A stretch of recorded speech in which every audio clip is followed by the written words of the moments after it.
could learn about your risks for certain common diseases like breast cancer or colon cancer or Alzheimer's disease.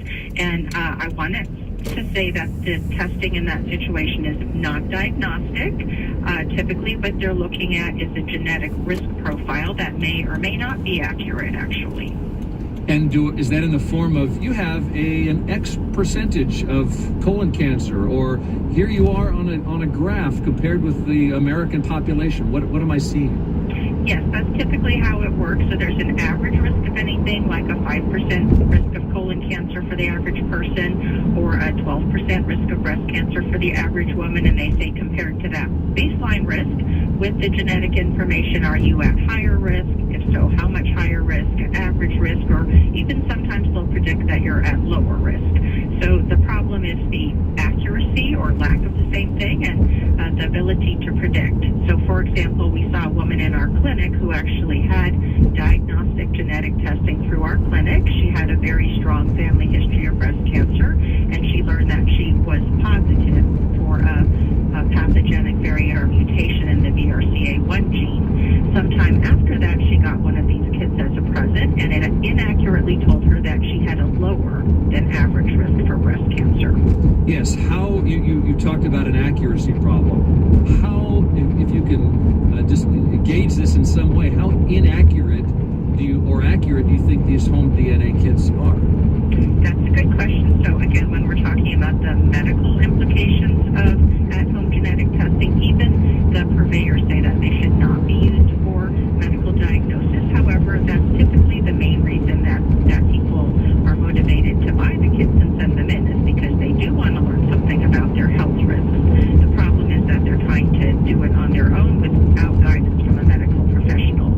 There was a recent publication in Genetics in Medicine that showed that 40% of results that were then later followed up on in a clinical genetic testing lab to see if they were accurate, 40% of them were incorrect results. And people, I understand, doctor, are coming to you with kit results? People do call our clinic at the University of Washington and try to make an appointment to discuss their at-home genetic testing results, and we tell them that that's not what we do.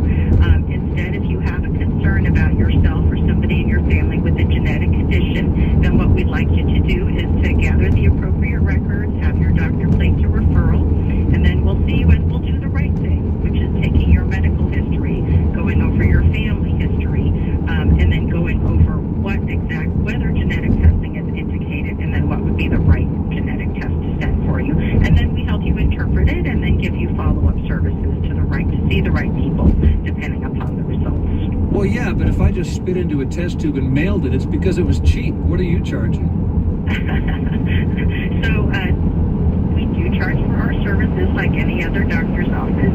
I do want you to know that genetic consultation services and genetic testing is often covered by insurance. So the cost to you out of pocket may be nothing.